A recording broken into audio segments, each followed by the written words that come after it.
Guys, ipapakita ko lang po sa inyo kung gaano kalaki itong nursing pillow. Ayan. Maano po yan, malaki masyado. At saka, mahigit 1 kilo po yan. Guys, may Shopee, ano po kami account. Pwede nyo pong i-visit doon or kung gusto nyo po mag-buy. Ilagay ko na lang po dito kung ano yung Shopee account namin. Ayan. Kita nyo naman ng ano no, ang lapad. Saka malaki siya. Ayan. Ayan guys. Laki niya no. Hanggang 3 years old pataas or 1-year-old pataas. Yan, pwede.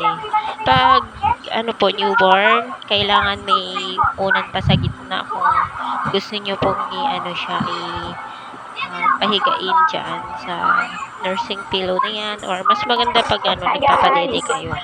Umpisa na ng, patong nyo lang siya. ngayon pa lang ako ng panila, small business ba? Ayan, small business. Hindi ko naman masasabi na basta ito paninda ko.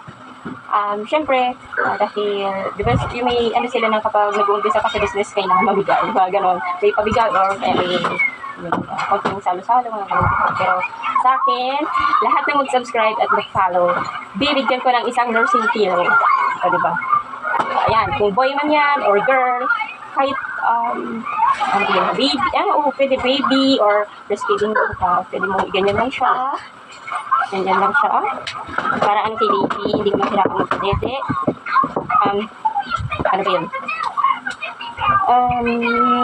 Kahit hanggang, yung anak ko kasi yung anak ko 3 years old na, pero ginagamit pa rin niya yung nursing pillow na ginagawa niya una.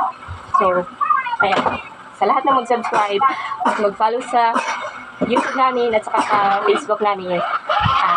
Pipili ako ng bibigyan pa ng nursing pillow sa mga anak dyan, sa mga baby, gano'n. Guys, sarap po pala makasal. Kailangan po mag-share at follow or subscribe po sa aming channel or sa page.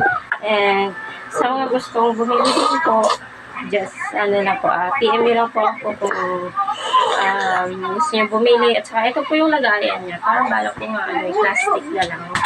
Gusto ko kasi tela. Kasi parang mas pet kasi nila yung plastic. Parang mas special. Parang mas gusto kasi nila plastic. Pero mas bet ko yun kasi yung kasi may bag.